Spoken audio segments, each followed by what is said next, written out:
عرش العظیم، اس کا یہ مطلب نہیں ہے کہ ساتویں آسمان کے اوپر ایک بہت بڑا سا تخت بچھا ہوا ہے، اس تخت کے اوپر ایک کرسی رکھی ہوئی ہے، اس کرسی پر اللہ تعالیٰ کی ذات جو ہے وہ اللہ رب العزت جو ہے وہ براجمان ہے۔ تو میں نے پہلے بھی یہ بات کہی تھی، جو کرسی کے اندر بیٹھ جائے وہ کرسی سے تو چھوٹا ہی ہے، اور کرسی تخت کے مقابلے میں بہت چھوٹی ہے اگر تخت پر رکھی ہوئی ہے تو، اور پھر تخت ساتویں آسمان پر ہے تو ساتواں آسمان اس کے مقابلے میں کچھ نہیں ہے، اور پھر باقی اور سارے آسمان اور باقی ساری جتنی کریشن ہے تو خدا کی ذات کیا ہوئی؟ یہ کیسا مفہوم دیا جاتا ہے کہ وہ ساتویں آسمان کے اوپر کسی اس کے اوپر بیٹھا ہوا ہے؟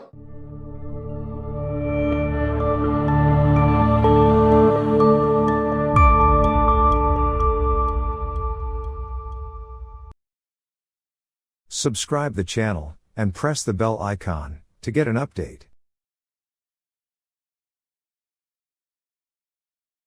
اعوذ باللہ من الشیطان الرجیم، بسم اللہ الرحمن الرحیم۔ وما كان المؤمنون لينفروا کافہ فلولا نفر من كل فرقة منهم طائفة ليتفقهوا في الدین۔ سورہ توبہ کی آیت نمبر 122 سے درس آج کا شروع ہو رہا ہے، 9:122، یہ آدھی آیت ہوئی ابھی۔ وَلِيُنذِرُوا قَوْمَهُمْ إِذَا رَجَعُوا إِلَيْهِمْ لَعَلَّهُمْ يَحْذَرُونَ۔ اور ایمان لانے والوں کو یہ نہیں چاہیے کہ وہ سب کے سب ایک ساتھ اکٹھے نکل پڑیں۔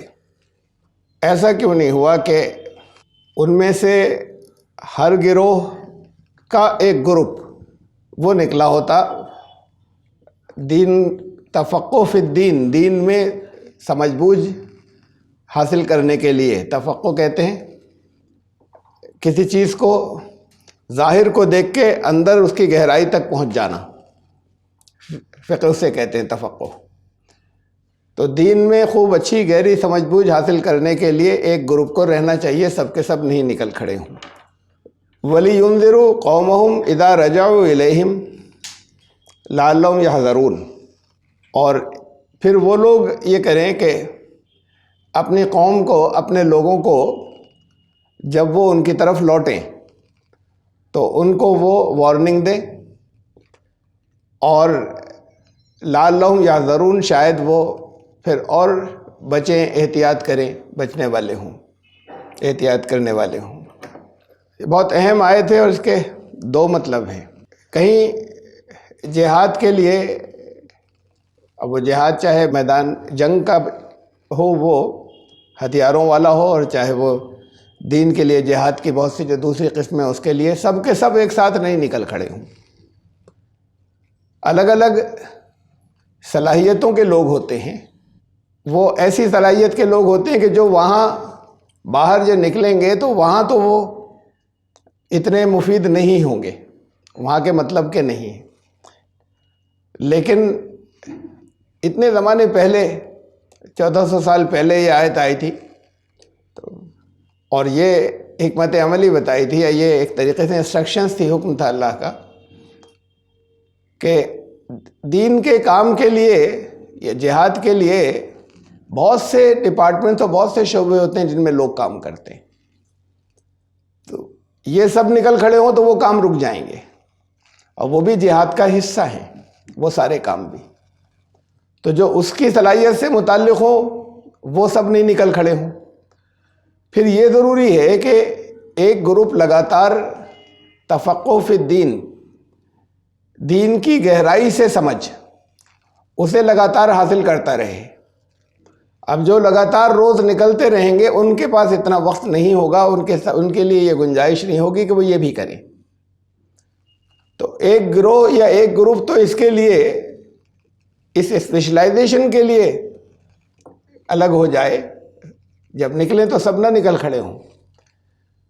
الگ الگ علاقوں کے تب لوگ تھے، کوئی کال آئے تو سارے جو آس پاس کے دیہات یا آس پاس کے اور چھوٹے ٹاؤن شپس تھے ان کے سب لوگ آ جائیں اور سب ایک ساتھ چلے جائیں، کہ ایسا نہیں ہونا چاہیے۔ ہر علاقے کے یا ہر گروہ کے جو لوگ ہیں اس کی ہر ایک کے یہاں سے ایک جماعت، یہ نہیں کہ ایک گروپ بن گیا کسی ایک جگہ کا، تو ہر جگہ کے، ہر علاقے کے اندر جو لوگ ہیں وہاں کا ایک گروپ، ہر جگہ ایسے لوگ ہونے چاہیے۔ ان کا کام یہ ہو کہ وہ تفقہ فی الدین، دین کی بہت گہرائی والی سمجھ حاصل کرنے، اب جو اس کی صلاحیت کے ہوں گے وہ اس کے لیے رکیں۔ تو وہ رکیں تاکہ وہ دین کی گہرائی سے سمجھ حاصل کریں ان ڈیپتھ. اور وَلِيُنذِرُوا قَوْمَهُمْ إِذَا رَجَعُوا إِلَيْهِمْ، وہ لوگ جو نکل کر گئے تھے جب وہ واپس آئیں تو پھر وہ ان کو یعنی یہ اپنی جو یہ دینی ٹریننگ تو اصل میں سر اس کا 100% اس درجے کی نہیں ہو، لیکن جو ایسینشیلز ہیں، جو بہت ضروری چیزیں ہیں ہر معاملے کی، دین کے معاملے میں جو سمجھ بوجھ انہوں نے حاصل کی ہے، وہ پھر ان کو جو نکل کر جاتے تھے وہ ان کا کام یہ ہے کہ پھر وہ انہیں فیڈ کریں اور انہیں سمجھائیں. ایک مرکز ہو، ایک سینٹر ہو جہاں ہر علاقے کے کچھ لوگ جو ہے وہ آیا کریں، آنے کے بعد دین کی سمجھ حاصل کر کے اپنے ایریے میں واپس جائیں. اب یہ اس کے آگے جو ہے وَلِيُنذِرُوا قَوْمَهُمْ إِذَا رَجَعُوا إِلَيْهِمْ، تاکہ وہ اپنے لوگوں کو، اپنے یہاں کے لوگوں کو، اپنے قوم کے لوگوں کو وہ وارننگ دے سکیں جب وہ ان کی طرف لوٹیں. اس فقرے کے دو مطلب ہو سکتے ہیں. وہ جو نکلے تھے جہاد میں، فیلڈ میں، میدان میں، جب وہ لوٹ کر آئیں تو پھر یہ ان کو ٹرین کریں، ان کو انڈرسٹینڈنگ دیں جو کچھ انہوں نے سیکھا تھا، اس میں سے جتنی سیکھنے کی اہلیت ان لوگوں کے اندر ہو. اور دوسرا مطلب یہ ہے کہ جب یہ اپنے یہاں پہنچیں تو پھر وہاں جو لوگ ہیں وہ یہ ان کو ٹریننگ دیں، یہ انہیں سمجھائیں، یہ انہیں بتائیں دین کی انڈرسٹینڈنگ، بجائے اس کے کہ پورا گاؤں کا گاؤں جو ہے وہ یہاں آ گیا ہے، پورا ایک ٹاؤن جو ہے وہ یہاں آ گیا. سب کے آنے کی ضرورت نہیں ہے. کچھ لوگ آئیں جو زیادہ ایکسپرٹ ہوں علمی بات سمجھنے کے، دین کی انڈرسٹینڈنگ کے، وہ آئیں اور یہ جب واپس جائیں تو اپنے یہاں کے لوگوں کو اِذَا رَجَعُوا إِلَيْهِمْ، جب ان کی طرف یہ واپس جائیں تو یہ پھر وہاں پر اپنے ٹریننگ کورس جسے ہم لوگ ہمارے دیتے تھے اورینٹیشن، کہ یہ وہاں پر آرگنائز کریں اور ان کو وہ سب لوگوں کو فیڈ کریں کہ دین کیا ہے. تو اب یہ دو اس کے اندر دو طرح کی چیزیں بتائیں. یہ تو کامن ہے یا مشترک ہے کہ ایک گروپ یا ایک گروہ ایسا ہونا چاہیے وہ ہر جگہ سے ہو، الگ الگ جگہوں سے، ہر قبیلے کے لوگوں میں سے یا ہر ٹاؤن کے لوگوں میں سے یا ہر جماعت کے لوگوں میں سے، کہ وہ کسی مرکز کے اوپر وہ آتا رہے، کسی سینٹر کے اوپر، اور وہاں وہ تفقہ فی الدین، دین کی انڈرسٹینڈنگ، دین کی صحیح سمجھ، صحیح سوجھ بوجھ، یہ ہے یہ اورینٹیشن، تو وہ حاصل کریں وہ. لیکن سب نہیں، کچھ اس میں سے کچھ سلیکٹڈ لوگ آیا کریں، اور وہ آنے کے بعد جب اپنے اپنے ایریے میں جائیں تو پھر وہاں وہ اسے یہ آرگنائز کریں کہ باقی لوگوں کو بھی وہ چیزیں جو ہے وہ پہنچ جائیں. باقی لوگوں میں سب اس درجے کے نہیں ہوں گے کہ بالکل ایک ایک چیز بالکل ویسے ہی سمجھ لیں، تو جو جیسی سمجھ کا ہو وہ اس طریقے سے اس کو سمجھ لے گا، پھر مسائل کو جیسے وہ سمجھانا چاہیں گے.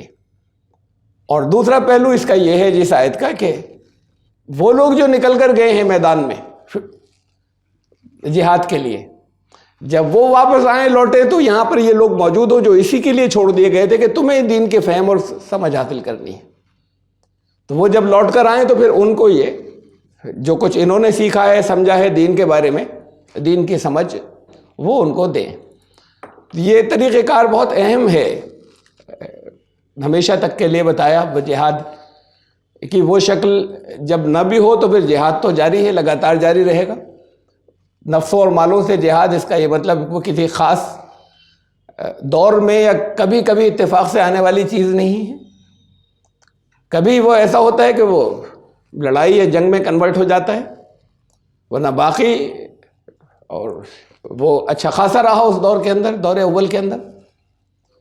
اور پھر کبھی ایسا ہوتا ہے اور باقی دور کے اندر یہ کہ جہاد تو جاری رہتا ہے. تو اس جہاد کے لیے جو لوگ نکلتے ہوں باہر، وہ لوٹ کر آئیں تو انہیں بتانے والے وہ لوگ ہوں جو ٹریننگ لے کر آئے تھے، یا یہ جب جائیں تو وہاں اپنے علاقے کے لوگوں کو جو ہے یہ جانے کے بعد جو یہاں سے ٹریننگ سینٹر سے لے کر گئے تھے وہ اپنے اپنے علاقے میں جانے کے بعد پھر وہ وہاں پر ٹریننگ دیں. تو یہ ایک طریقہ کار جو ہے مستقل بتایا کہ لوگ، یہ بہت ضروری کہ دین کا فہم سب کے اندر آئے، صحیح انڈرسٹینڈنگ.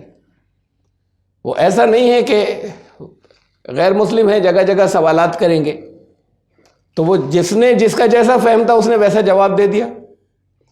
ایک یونیفارمٹی ہونی چاہیے جو برکت سے ملی ہے، سینٹر سے ملی ہے، وہ یکسانیت ہونی چاہیے جب، اور آپس میں بھی ایسا نہ ہو کہ پھر سمجھ بوجھ میں اس کے اختلافات ہوں، تو اس کا ایک سینٹر ہو، اس سینٹر سے سلیکٹڈ لوگ ہوں جو زیادہ سمجھدار ہیں، جو اس کے زیادہ اہل ہیں، وہ ٹریننگ لینے کے بعد پھر وہ باقی دوسرے لوگوں کو دین کی سمجھ جو ہے وہ دیا کریں۔ تو ایک گروہ تو اس کے لیے بالکل لگاتار ہر جگہ سے ضروری ہے کہ اس کے لیے لگا رہے۔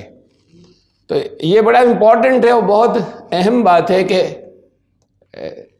بہت آج کل کے دور میں اس دور سے بہت زیادہ وہ مسائل ہیں جو پہلے نہیں تھے، تو پھر ان مسائل کا فہم اور اس فہم کے اندر سب کی یونیفارمٹی اور سب کی یکسانیت ہو، تو یہ طریقہ جو ہے یہ لگاتار جاری رہنا چاہیے۔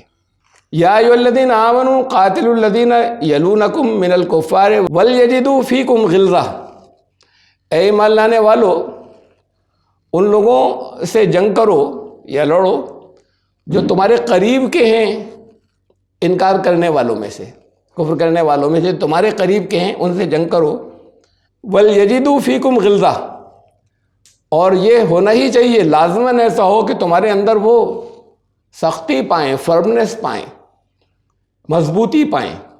بہت غلط فہمی ہو سکتی ہے اس آیت سے، پوری سورت جو سورہ توبہ اور کافی حد تک سورہ انفال جو اس سے پچھلی سورت تھی، وہ آرمڈ اسٹرگل یا وہ جو ٹکراؤ یا کشمکش جو جنگ کی ہوتی ہے وہ پیش آ جائے، اس سے متعلق تھی، وہ رہی تھی۔ تو اب یہ تو ایسا لگ رہے تھے جنرل بات ہے کہ اپنے قریب کے لوگوں سے جنگ کرو، یعنی جیسے ہر وقت جنگ میں ہی رہو کہ ان سے لڑو جو تمہارے قریب کے ہیں کفر کرنے والوں میں سے، اور تمہارے اندر سختی پائیں۔ وہ یہ سختی کیا ہے؟ پہلے وَاعْلَمُوا أَنَّ اللَّهَ مَعَ الْمُتَّقِينَ، اور یہ جان لو کہ اللہ تقوی اختیار کرنے والوں کے ساتھ ہے۔ یہ سختی کی بات دیکھیے ایک تو پہلے گزری، اسے سمجھ لیں کہ کیا ہے غلظہ۔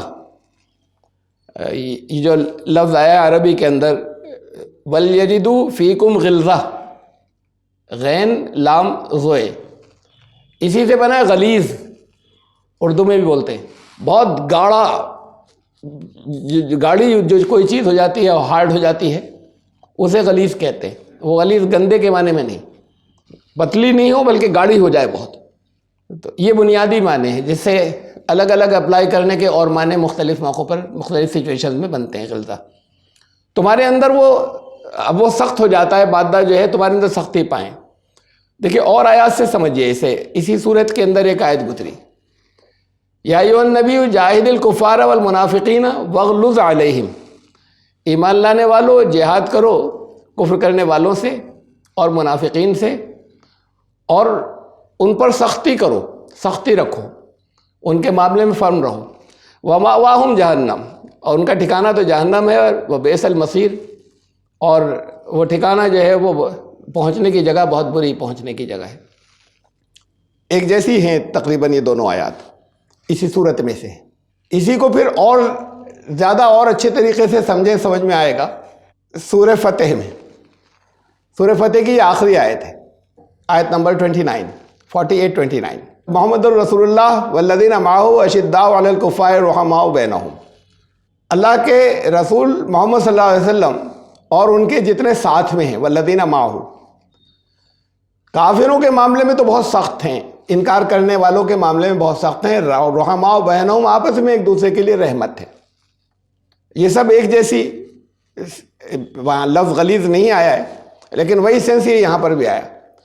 اسی آیت میں آگے جانے کے بعد پھر اس کو اور زیادہ ایکسپلین کیا اسی آیت کے اندر، اسے دیکھیں گا۔ درمیان کا حصہ آیت کا میں نے چھوڑ دیا، لمبی آیت ہے۔ وَمَثَلُهُمْ، ان لوگوں کی مثال، یہ پورا گروپ جو محمد رسول اللہ صلی اللہ علیہ وسلم کے ساتھ ہیں، انجیل میں ان کی مثال یہ ہے، وَمَثَلُهُمْ فِي الْإِنجِيلِ كَزَرْعٍ أَخْرَجَ شَطْأَهُ، جیسے کھیتی ہو اور کھیتی نے باریک سی کوپل نکالی پہلے، فَآزَرَهُ، اور اس کے بعد پھر وہ اس کو طاقت دی، اس کوپل کو کھیتی نے، اب وہ اسٹرانگ ہونی شروع ہوئی، بہت ہی نازک سی کوپل تھی۔ فَاسْتَغْلَظَ، یہ لفظ آیا غلیظ، غین لام زوئے اسی مادے کا، فَاسْتَغْلَظَ، اس کے بعد وہ اسٹرانگ ہو گیا تنا اس کا، فَاسْتَوَىٰ، سیدھا کھڑا ہو گیا اپنے تنے کے اوپر، فَاسْتَوَىٰ عَلَىٰ سُوقِهِ، اپنے تنے پہ سیدھا کھڑا ہو گیا وہ، وہ پودا یا درخت جو تھا. تو یہ سختی بتدریج سختی آئی کس کام کے لیے؟ یہ تنے کی سختی. یہ تنا جو باریک سی کوپل تھی، ذرا تیز ہوا چل جائے، کسی کے پیر سے ٹکرا جائے، کوئی ایسی ذرا سا آنے کے بعد چھوٹے چھوٹے ہی پرندے کہیں چگ جائیں تو ختم ہو. اس میں وہ طاقت اس کے اندر نہیں تھی کہ وہ دوسروں کا مقابلہ کر سکے جینے کے لیے. اب وہ ہلکے ہلکے کر کے اس کے اندر اسٹرینتھ آنی شروع ہوئی، اور پھر وہ تنا اس کا بڑا اسٹرانگ ہو گیا درخت کا، پیڑ کا.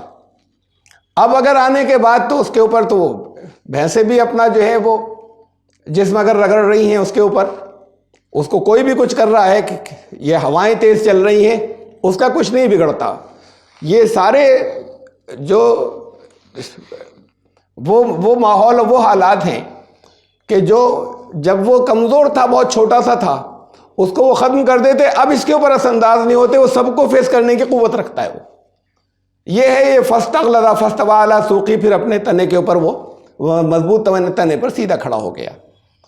تو یہ انجیل میں ان کی مثال دی ہوئی ہے اس کھیتی کے ذریعے.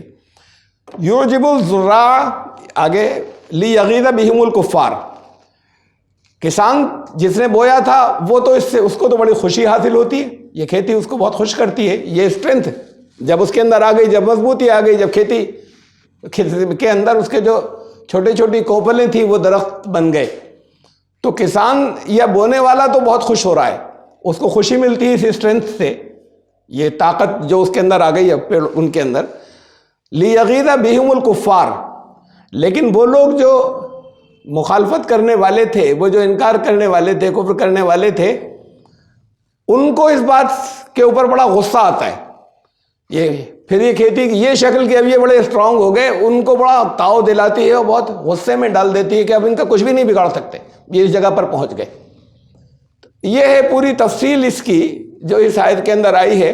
اور آیت شروع جو تھی وہ یہاں سے ہی ہوئی تھی کہ یہ آیت محمد رسول اللہ والذین معہ اشداء علی الکفار رحماء بینہم، کافروں پر انکار کرنے والوں کے معاملے میں سخت، ان کے اوپر سختی، اور آپس میں ایک دوسرے کے لیے رحمت. تو یہ جب وہ اسٹیج ہو جس اسٹیج کے اوپر تناور درخت ہو گئے، ایک نظام مکمل ہو گیا پکا، اس نظام کے بارے میں یہ پھر بتایا کہ اس وقت تمہارا کام یہ ہے کہ تمہارے آس پاس کے جو لوگ ہیں وہ تمہارے اندر یہ اسٹرینتھ پائیں، طاقت پائیں. ان کے جو قوانین ہیں ان کے بھی نفاذ کرنے کے لیے کوئی کمپرومائز نہیں. یہ کوئی نرمی سی بات نہیں کہ اچھا اتنی رعایت دے دیجئے، ایسا کر دیجئے، یوں کر لیں، ایسا مل جل کے سب کچھ نہیں، یہ نہیں چلے گا. سب نظام کی جو رسول ہیں، رول ہیں، وہ فائنل ہو گئے، ایسے ہی امپلیمنٹ ہوں گے.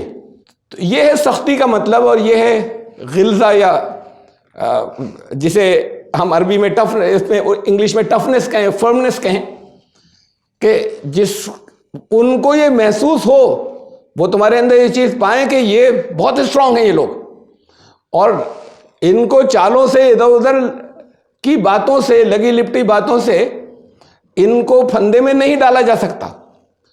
اس لیے کہ قرآن شریف نے جگہ جگہ اس بات کو رکھا ہے کہ دیکھو ایسی اس طرح کی تمہاری کوئی دوستی نہیں ہوگی کہ وہ ایمان لانے والوں کے مفاد کے خلاف چلا جائے، تم اپنے راز ان کے ساتھ میں شیئر کرنے لگو اور ان کے مفادات کے خلاف وہ تمہیں استعمال کرنے لگ جائیں. وہی چیز جو ہے وہ زیادہ کلیئر کٹ الفاظ کے اندر یہاں آئی کہ تمہارے اندر اب اتنی فرمنس اور اتنی سختی ہونی چاہیے کہ تمہارے آس پاس کے لوگ جتنے ہوں وہ جانیں کہ بہت اسٹرانگ لوگ ہیں، نہیں کریں گے کسی جگہ پھندے میں نہیں آئیں گے نرم ملائم باتوں سے. یہ بہت اسٹرینتھ کے ساتھ میں فرملی بہت جو قانون ہے وہ ان کا اطلاق کریں گے. ان کو اس کا مطلب یہ نہیں کہ بد اخلاق ہو جائیں، یہ تو دین میں منع ہے. خلق یا اخلاق کا اچھا ہونا یہ تو دین کی صفت ہے، دیندار لوگوں کی صفت ہے. تو ان کے ساتھ بد اخلاق ہو جائیں، ان سے جھڑک کر بات کر رہے ہیں، ان سے بدتمیزی سے بات کر رہے ہیں، ان سے دھمکیوں سے بات کر رہے ہیں، یہ مطلب قتل نہیں ہے، نکالتے ہیں بہت سے لوگ. تو اس کی میں نے تفصیل آپ کو بتائی کہ جو دوسری جگہوں پر مثال دے کے جو کچھ رکھا گیا ہے کہ اتنی طاقت اس سندھوں کے اب کسی طرح کا اب یہ نظام ایسا ہو گیا ہے کہ اس میں کسی شورش، کسی طرح کی سازش کی گنجائش نہیں ہے. سخت تم سے کوئی کمپرومائز نہیں، جو رولز جو لا بنے اس کا سختی سے تمہارے اوپر بھی امپلیمنٹیشن نفاذ ہوگا.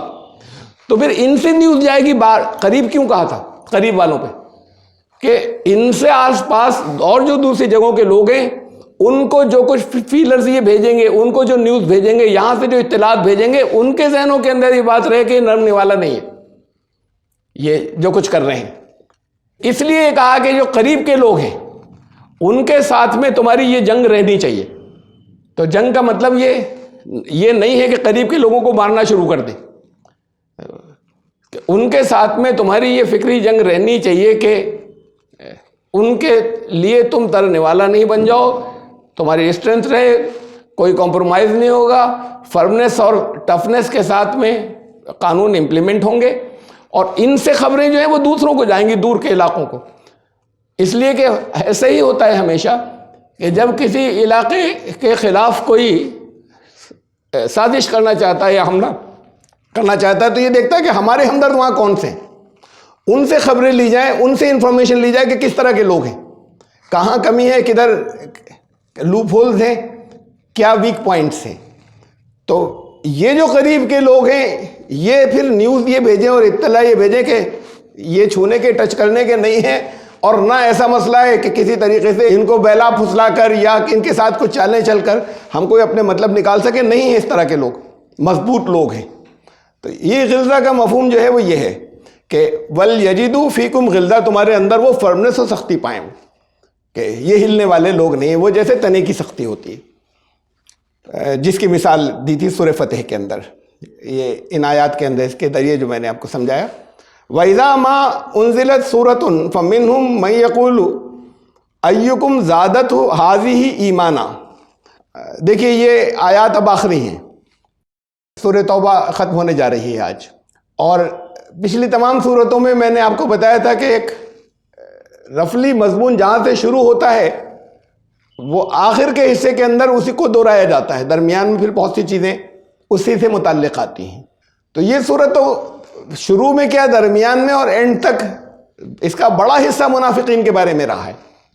شروع بھی اسی سے ہوئی تھی, یہ آخر کا حصہ ہے کہ یہ منافقین یہ کرتے ہیں وَإِذَا مَا أُنزِلَتْ سُورَةٌ, جب کوئی بھی صورت نازل ہوتی ہے, کوئی آج کے دور میں کوئی نئی صورت نہیں آئے گی, نئے احکامات آتے ہیں اس کی بنیاد کے اوپر کہ اس وقت کے حالات کے اعتبار سے, جیسے قرآن نے کہا وَاتَّبِعُوا أَحْسَنَ مَا أُنزِلَ إِلَيْكُم مِّن رَّبِّكُم, جو احسن پہلو ہے تمہارے رب کی طرف سے جو نازل ہوا اس کا جو سب سے اچھا پہلو ہے اس کی اتباع کرو.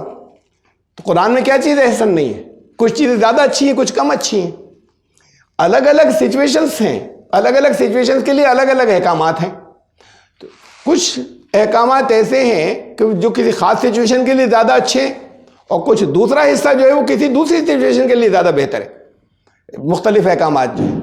تو جو حالات جو سچویشن ہو اس وقت کے لحاظ سے جو احسن حصہ وہ ہوگا جو سب سے زیادہ اس کے اوپر اپلائی ہوتا ہو, اس سچویشن کے اوپر قرآن کا احسن حصہ اس وقت کے لیے وہ ہوگا, اس کی اتباع کریں. جب وہ بدلیں گے, کوئی حالات بدلیں گے تو پھر احسن حصہ بھی بدل جائے گا, جو سب سے اچھا یا سب سے بہتر اس وقت کے لیے انسٹرکشنز یا ہدایات دینے والا ہوگا, گائیڈ کرنے والا ہوگا.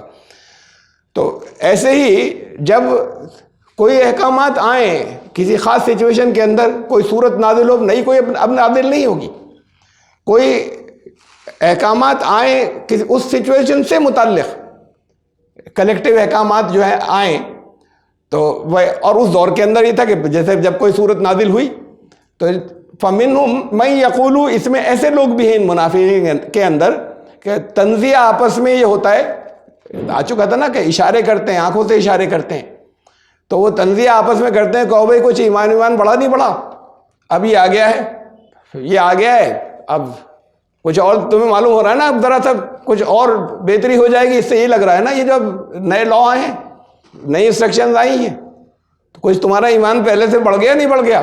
تو یہ تنزیہ اس انداز میں بات کرتے ہیں. تو ان میں سے کوئی کہتا ہے ایکم زادتہ ھذی ایمانا, تم میں سے بتاؤ کس کا اور بڑھ گیا ایمان. تو یہ آپس میں چلتی ہے ان کی اس طرح کی منافقین کی باتیں. فَأَمَّا الَّذِينَ آمَنُوا فَزَادَتْهُمْ إِيمَانًا وَهُمْ يَسْتَبْشِرُونَ, تو جو سچ مچ ایمان لانے ان کا واقعی بڑھ جاتا ہے ایمان, اس پر عمل کرنے سے اور اس کو اس اسپرٹ کے ساتھ میں کہ اب اسے ہی ماننا ہے, اور اسے اپلائی کرنا ہے, اسے امپلیمنٹ کرنا ہے, ان کا سچ مچ ایمان اور بڑا ہوتا ہے. یہ جو تنزیہ آپس میں باتیں کر رہے ہیں, یہ کر رہے ہوتے ہیں, تو واقعی ایمان لانے والوں کا ایمان بڑھ جاتا ہے.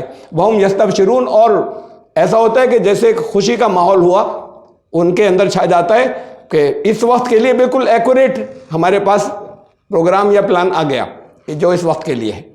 تو وہ تو اور اس سے بشارت حاصل کرتے ہیں, ان کا انداز خوشی کا ہوتا ہے, ان کا ایمان واقعی بڑھتا ہے.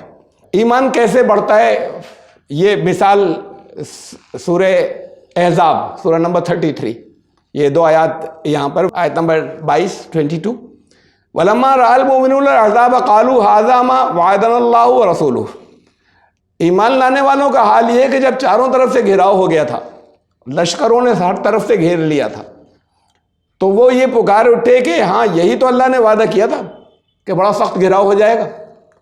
اللہ نے ہم سے اور اللہ کے رسول نے یہی وعدہ کیا تھا, اور وصدق اللہ ورسولہ, اور اللہ نے سچ کہا, سچ فرمایا, اور رسول نے بھی سچ ہی کہا تھا.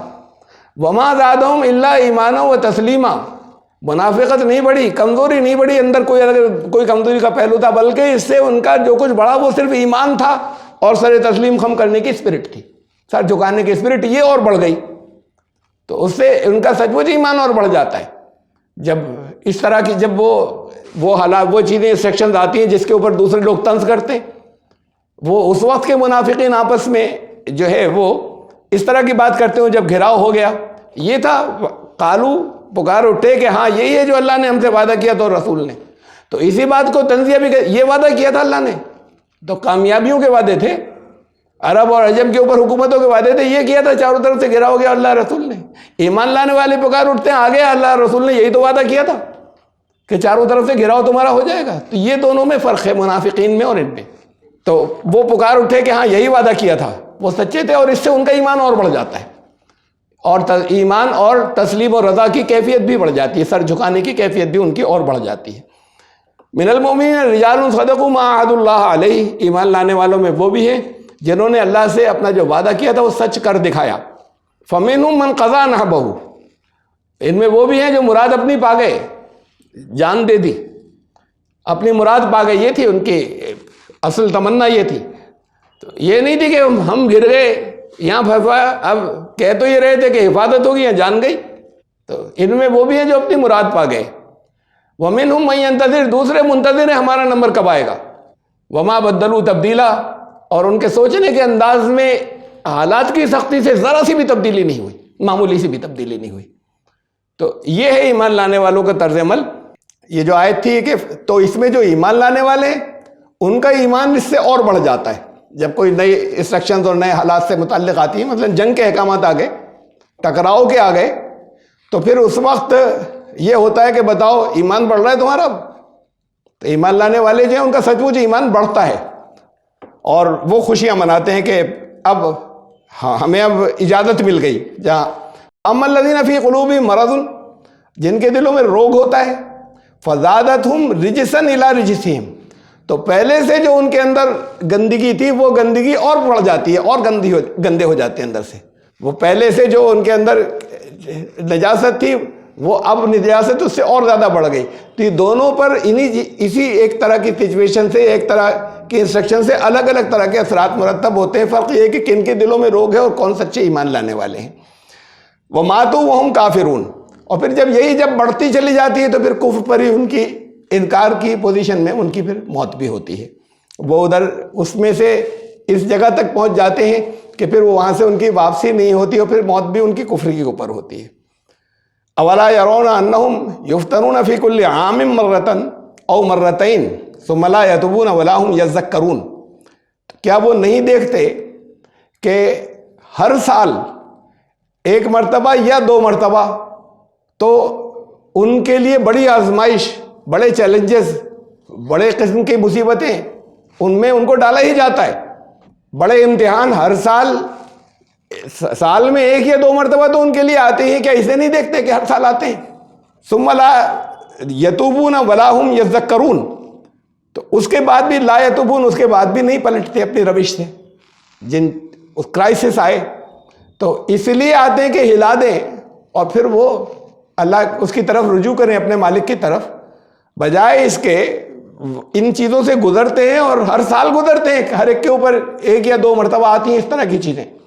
یہ حالات بہت سخت آتے ہیں، اور وہ نکلنے کے بعد اگر کہیں اندر سے شیک ہوئے تھے، ہلے تھے، تو پھر واپس پلٹیں، تو وہ نہ تو واپس پلٹتے ہیں، توبہ کرتے ہیں، ولا ہم یذکرون، اور نہ ایسا ہوتا ہے کہ ان کے لیے کسی طرح کا ریمائنڈر، جیسے کہتے ہیں نصیحت قبول نہیں کرتے، یا کوئی ان کی یاد دہانی نہیں ہوتی ان چیزوں سے جو کچھ پہلے چیزیں جو بتائی گئی تھی.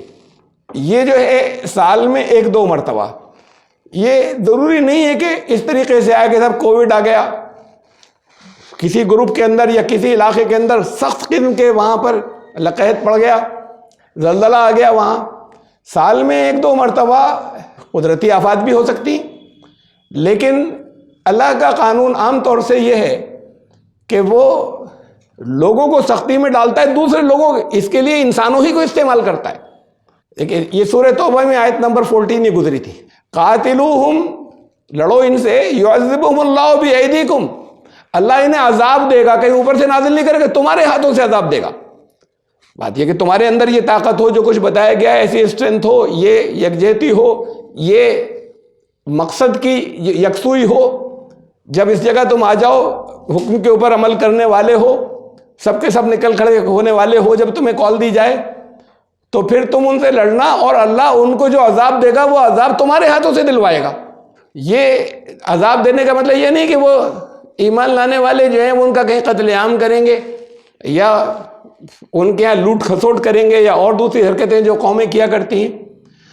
مثلا یہ جب جنگ بدر تھی، پہلی جنگ ہوئی، تو وہ لوگ جو ان کے بہت بڑے بڑے سپہ سالار تھے اور بڑی طاقت کے ساتھ آئے تھے، وہ سخت عذاب میں واپس گئے. وہ ذہنی کیفیت کو جو ان میں آپس میں باتیں چلی ہیں اور جہاں رہتے تھے، کہتے تھے منہ دکھانے کا دل نہیں چاہتا، کریں کیا اس وقت. یہ لٹے پٹے کچھ لوگ جن کے اوپر ہم یہ چابک چلایا کرتے تھے، یہ آج وہاں پر آ گئے اور انہوں نے ہمارا یہ حشر کیا اور اس طریقے سے ہمیں یہاں سے بھگایا اور روندا ہے ہمیں، اور ہمارے سارے بڑے بڑے، تو یہ سخت عذاب میں مبتلا تھے. تو یہ عذاب اصلاً تو یہ ذہنی اذیت ہوتی ہے، جو شکست کھانے کے بعد اور ہارنے کے بعد وہ جس کنڈیشن میں ہوتے ہیں، وہ مینٹل اسٹیٹ جو ہے وہ اصل عذاب ہوتا ہے. تمہارے ہاتھوں سے عذاب دینے کا مطلب نہیں کہ تم ان کے اوپر جیسے دنیا کے لوگ فاتح قومیں کرتی ہیں ظلم شروع کر دو گے، زیادتیاں شروع کر دو گے. تو زیادتیاں تو منع ہیں، لیکن کرتے رہیں گے، اور جو عذاب میں جو لوگ ہوں گے وہ کر کچھ نہیں سکیں گے. مثلا وہ لوگ جو آج مسلمان اپنے آپ کو کہتے ہیں، ان کی بڑی تعداد جگہ جگہ عذاب میں ہے دوسری قوموں کے ذریعے. تو کرتے رہو، آپس میں اپنے دل جلاتے رہو. وہاں یہ واقعہ ہو گیا، اب گھٹ رہے ہیں اندر کہ کیا کریں، کیسی زندگی ہو گئی. یہ عذاب ہے، یہ اللہ نے دوسروں کے ذریعے دے رکھا ہے، دوسرے انسانوں کے ذریعے عذاب میں مبتلا کر رکھا ہے. تو یہ تو بہت چھوٹی کیفیت ہے، اس سے کئی گنا بڑی کیفیت وہ ہوتی ہے کہ جب ایک طاقتور قوم تھی، اور وہ کچھ ہی دنوں پہلے، تھوڑے ہی دنوں پہلے کی بات ہے کہ وہ مکے کے اندر گلے میں پھندا ڈالنے کے بعد، رسی ڈالنے کے بعد، وہ چٹانوں کے اوپر ریگستان میں وہ کھینچتے پھر رہے تھے، چاہے جس کو چاہے جس وقت برچہ مار کے ختم کر دیا. تو ابھی چند دنوں پہلے، ابھی چند سال پہلے تو حالات یہ تھے. اب ان کے وہ لوگ جو تھے جو ہمارے دبے کچلے، وہ آ گئے، اور ساتھ میں کچھ اور لوگ آ گئے، اور ہمارے سارے بڑے بڑے سردار مارے گئے. تو یہ کیفیت جو کہیں گھٹن کی محسوس کرتے ہوں گے آج کے مسلمان جگہ جگہ، جو یہ کہہ رہے ہیں ہمارے ساتھ ظلم ہو رہا ہے، ستائے جا رہے ہیں ہمارے اوپر، اس سے سینکڑوں گنا زیادہ وہ عذاب کی کیفیت ہوتی ہے. یہ ذہنی عذاب ہوتا ہے کہ کر کچھ نہیں سکتے، آپس میں دکھڑے رو رہے ہیں. اب یہ دیکھیے کیا ہو رہا ہے، یہ کیا کر دیا، یہ زیادتی دیکھیے، زیادتی کی حد ہو گئی. تو یہ تو بہت چھوٹی سٹیج ہے جو عذاب کی، جو پوری عذاب انسان، اللہ انسانوں کو مسلط کر دیتا ہے انسانوں کے ذریعے عذاب. اور اگر حق کے اوپر ہوتے ہیں ایمان لانے والے، تو تمہارے ہاتھوں سے وہ عذاب میں مبتلا ہوں گے. قاتلوہم، ان سے جنگ کرو، یعذبہم اللہ بایدیکم، تمہارے ہاتھوں اللہ ان کو عذاب دے گا. ویخزہم، اور وہ عذاب کیا ہوگا، ان کی رسوائی، ان کی ذلت. وینصرکم علیہم، اور ان کے مقابلے میں تمہاری نصرت. ویشفِ صدور قوم مؤمنین، اور ایمان لانے والے کا جو گروپ تھا یا گروہ تھا، ان کے دلوں کے شفا کے دل کھل گئے، آزاد ہو گئے، گھٹن کی ساری چیزیں ختم ہو گئیں، اور ایسے ہو گئے کہ جیسے زندہ دل لوگ ہو گئے. تو ان کے جو روگ تھے کہ اگر تھوڑے بہت تو وہ دور ہو گئے اور شفا ہو گئی. یہ ہے وَإِذَا مَا أُنزِلَتْ سُورَةٌ، نظر بعضهم الی بعض هل یراکم من احد ثم انصرفوا. اور پھر جب یہ بھی ہوتا ہے کہ جب کوئی صورت نازل ہوتی ہے تو ایک دوسرے کی طرف پھر اس میں یعنی یہ ایک ایٹیچیوڈ وہ بتایا کہ مذاق چلتا ہے کہ بتاؤ ایمان کچھ بڑا تمہارا، یہ اب نئی چیزیں آ گئی ہیں، اب تو بڑی کامیابی ہوگی، اب تو تمہیں خوش ہو جانا چاہیے، یہ آ گئی یہ نئی انسٹرکشنز جو آئی ہیں. یہ دوسرا ایک ایٹیچیوڈ ہے انہی لوگوں کا کہ جب کوئی نئی صورت نازل ہوتی ہے یا نئے احکامات آتے ہیں، نظر بعضهم الی بعض هل یراکم من احد، کہ یہ جو حرکتیں کر رہے ہیں ایک دوسرے کی طرف دیکھنے کی، تو ذرا دیکھ لیتے ہیں کہ ہمیں یہ سب کرتے ہوئے کسی نے دیکھ تو نہیں لیا کہ تم یہ جو کر رہے ہو یا کانا پھوسی ہے یا آنکھوں کے اشارے ہیں یا جو تم نے کہیں باہر جا کے بات کی، کسی کے یہ ان لوگوں کے جو ایمان لانے والے ہیں جن کا ایمان ان کے علم میں تو نہیں آ گیا کہ ہمارا ایٹیچیوڈ یہ ہے. تو وہ آپس میں ایک دوسرے پر نظر ڈالتے ہیں کہ کسی نے دیکھا تو نہیں، ثم انصرفوا، اور جب اس سے اطمینان ہو جاتا ہے تو پھر وہ اپنی حرکتوں کی طرف پورے طریقے سے پلٹ جاتے ہیں، لوٹ جاتے ہیں. صرف اللہ قلوبہم بانہم قوم لا یفقہون. تو پھر ان کے اصل بات یہ ہے کہ اللہ نے ان کے دلوں کو لوٹ دیا. اللہ پھر وہی بات آ گئی جو تقدیر کے معاملے کے، اللہ ہی نے دل کو جو ہے وہ لوٹا دیا. تو یہاں تو دیکھیے اصل میں تو میں سمجھاتا رہا ہوں کہ اسے آپ اللہ کا قانون پڑھا کریے، پھر اللہ کے قانون نے یہ کیا، لیکن یہاں تو واضح ہے صرف اللہ قلوبہم، اللہ نے ان کے دلوں کو لوٹا دیا سے پہلے یہ گزر چکا کہ وہ خود لوٹے، وہ خود پلٹ گئے، صحیح راستے کی طرف سے پلٹ گئے. تو ان کے دل قلوب کی کیفیت پرماننٹ ایسی ہو گئی کہ وہ جو روگ تھا وہ اور بڑھ گیا. ان کے اپنے لوٹنے کی وجہ سے جو پردے دلوں کے اوپر چڑھتے چلے گئے تھے وہ اور موٹے دبیز ہوتے چلے گئے. تو ان کا اور ایسے ہوتے چلے گئے جہاں پیچھے آیا تھا وہ ماتوہم کفار کے کفر کی حالت میں پھر موت بھی ہوئی، لوٹنے کے راستے بند ہو گئے. یہ جو ہے کہ اللہ نے انہیں ان کے دلوں کو، یہ ایکشنز ہوتے ہیں جو اس کے بعد پھر دلوں پہ اثر انداز ہوتے ہیں. یعنی ان کا جو عمل ہے لگاتار یہ صحیح راستے کی طرف پیٹھ پھیر کر پلٹ جانا، یہ جو ہے یہ پھر دلوں پر اثر انداز ہوتا ہے اور دل اس کے بعد پھر دل پلٹ جاتے ہیں. اللہ کا قانون دلوں کو صحیح راستے کی طرف پھر مائل نہیں ہونے دیتا اور وہ دلوں کی یہ کیفیت ہو جاتی ہے کہ صحیح بات سمجھ میں نہیں آتی اور دل جو ہے وہ صحیح راستے کی طرف سے الٹ پلٹ جاتے ہیں. تو دلوں پر یہ چیز ایکشن اثر انداز ہوتے ہیں اگر لگاتار ہوتے چلے جائیں. تو ان کا یہ ایکشن، یہ عمل جو ہے وہ دلوں پر اثر انداز ہوئے اور اللہ کے قانون نے ان کے دلوں ہی کو لوٹا دیا، پلٹا دیا.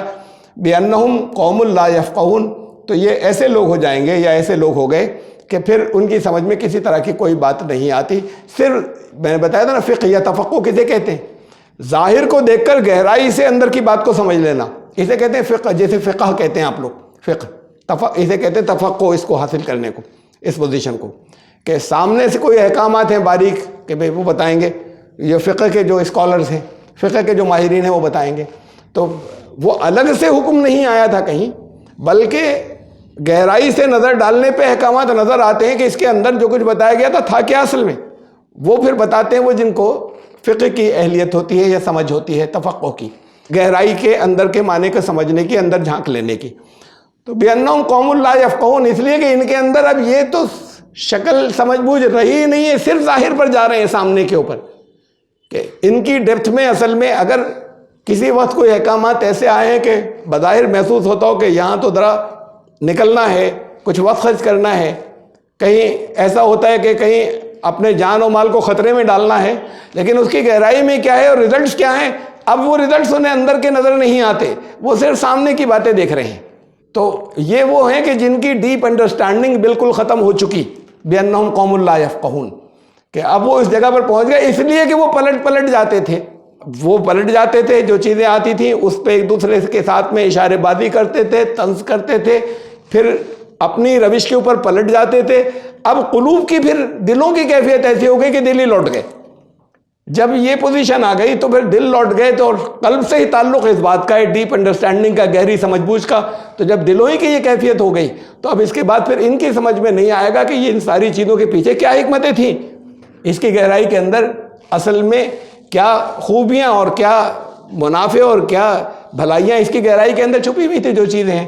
پھر اب ان کی سمجھ میں آئے گا نہیں، اس لیے کہ دل ان کے جو ہے وہ لوٹ چکے، قلوب اپنی صحیح حالت میں نہیں رہے. لیکن کہا ہے نا قرآن نے کہ لہم قلوب لا یفقہون بہا، لہم اعین لا یبصرون بہا ولہم آذان لا یسمعون بہا، کہ یہ لوگ جو ہیں قلوب ہیں لیکن تفقہ، فقہ، غور سے، غور و فکر، اس کی گہرائی کے اندر جا کے سمجھ لینا، یہ نہیں کرتے. دیکھتے ہیں لیکن سرسری نظر سے دیکھ رہے ہیں، ڈیپتھ میں دیکھنے کی بات نہیں ہے.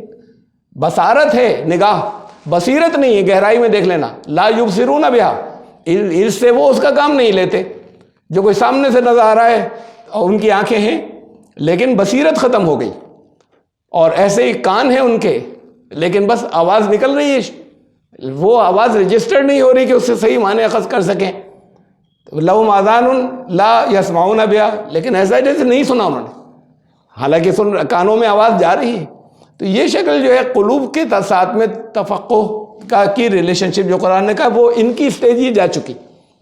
یہ ایسے ہو گئے ہوئے اپنے عمل لگاتار اپنے عمل کی وجہ سے، پھر دلوں کی حالت ایسی ہو گئی تو اب ان کی سمجھ میں بھی نہیں آئے گا. سمجھانا کوئی چاہے تب بھی سمجھ میں نہیں آئے گا. لقد جاءکم رسول من انفسکم، تمہارے پاس تمہیں میں سے رسول آ چکا ہے. عزیز علیہ ما عنتم، وہ اس کے اوپر بڑی سخت گزرتی ہے. وہ تمہاری اگر کوئی تکلیف ہو، تمہاری پریشانی، اس کے دل پر بڑی سخت گزرتی ہے.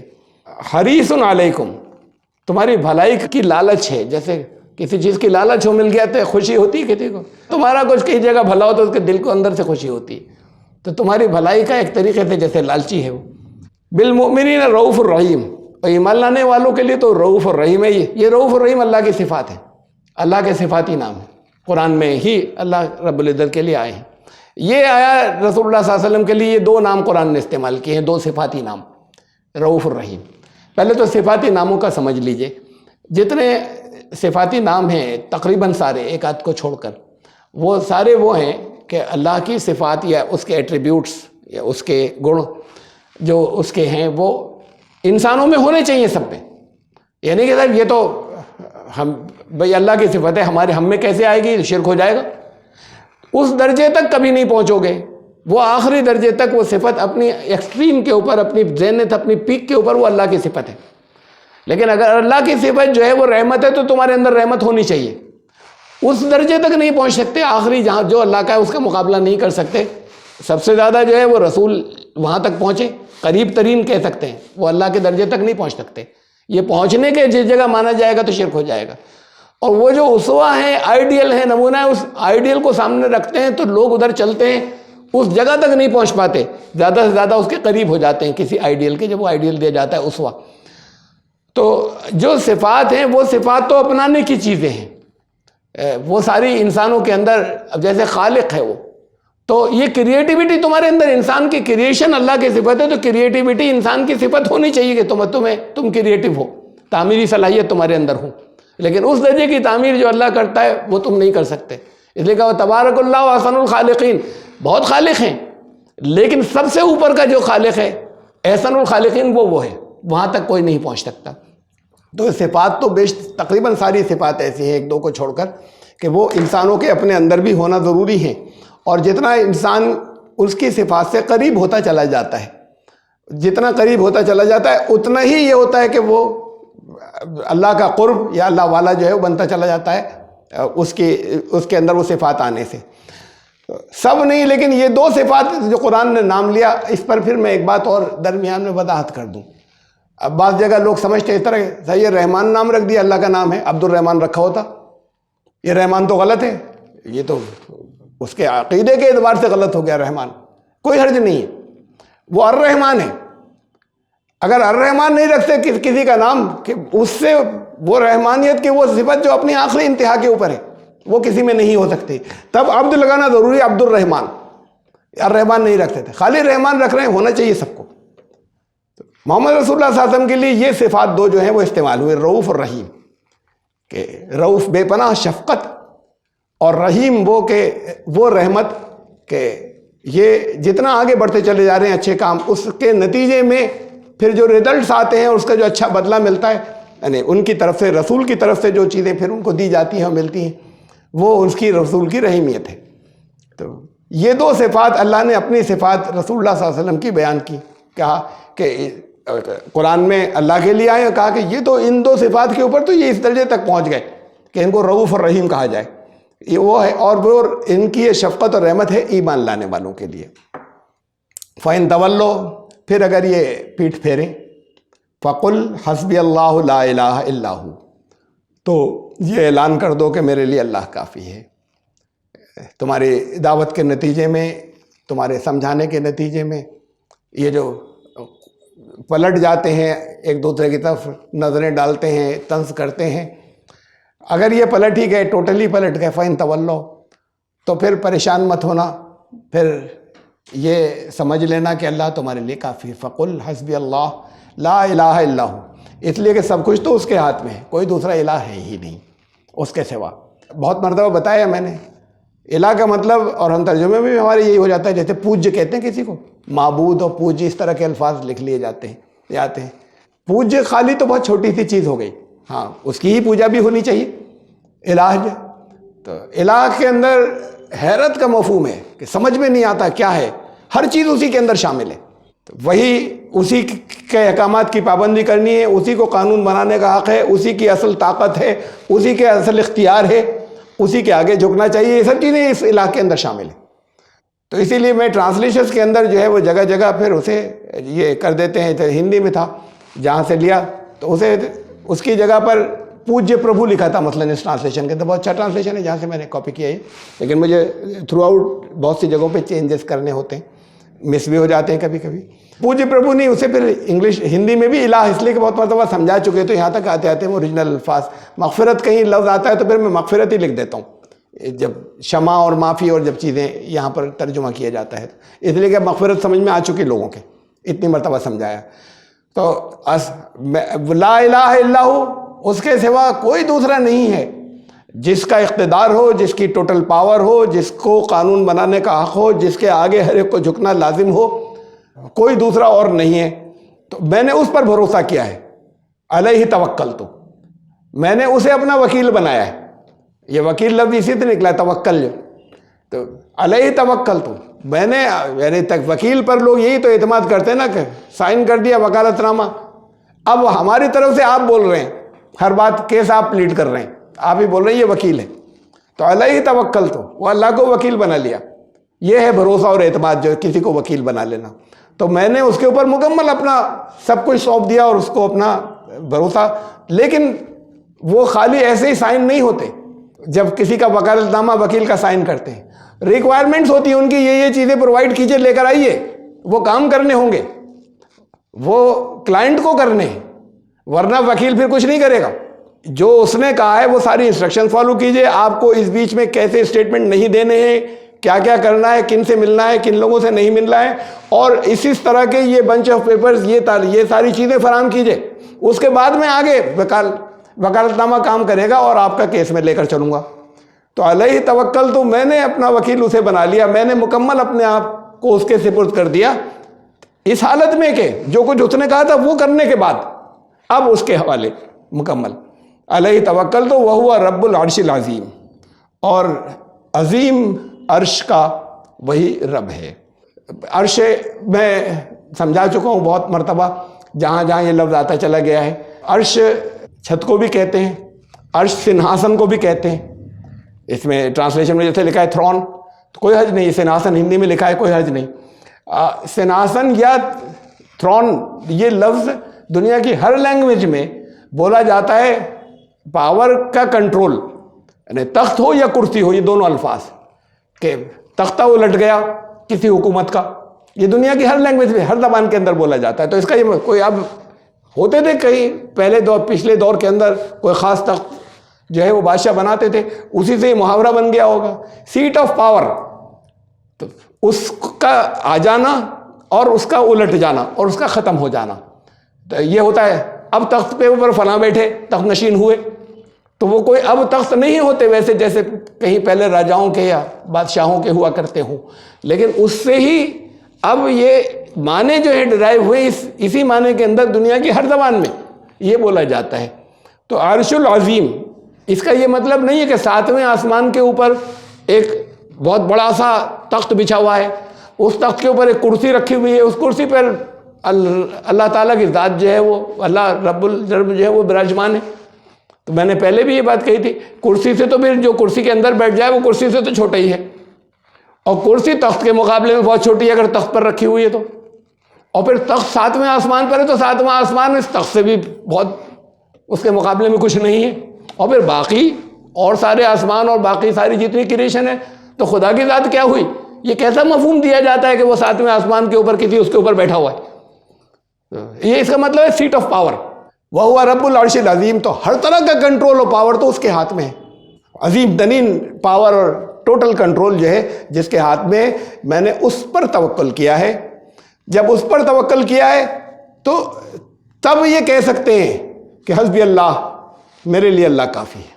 اللہ اس لیے کافی ہے کہ وہ عرش عظیم کا مالک ہے, اس کی سارا ٹوٹل کنٹرول, ساری پاور جو ہے وہ جس کے ہاتھ میں ہے, اس کو میں نے اپنا وکیل بنا لیا ہے. حسبی اللہ, اس لیے اب میرے لیے وہ کافی ہے.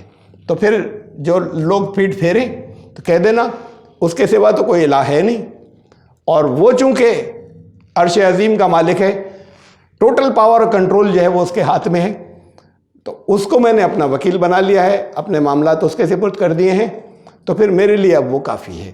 اس میں مجھے کسی شک کی گنجائش نہیں ہے. تم پلٹتے ہو تو تمہاری سازشوں کا میرے اوپر کوئی اثر نہیں, بشرطے کہ وہ ریکوائرمنٹ پوری کی ہو وکیل بنانے کے لیے جو کرنی تھی, جو آتی رہی ہیں کہ تمہارے اندر کیا صفات ہونی چاہیے, تب ہے توکل. ورنہ پھر وہ توکل جو ہے وہ نہ اس کے کوئی معنی ہیں اور نہ الہ بنانے کے, اس کو الہ بنانے کے کوئی اور معنی ہیں. تو یہ آیت آخری آیت تھی 129 129 سورہ توبہ کی. آج 5-7 منٹ پہلے درس ختم ہوا ہے, لیکن پھر نئی سورہ شروع کرنا ہے تو پھر وہ نئے درس سے ہوگی, اسی کنٹیکس میں پھر چلے گی. سورہ یونس اس کے آگے آ رہی ہے, سورہ توبہ ختم ہونے کے بعد انشاءاللہ زندگی رہی تو آئندہ سورہ یونس سے شروع کریں گے. سبحان ربک.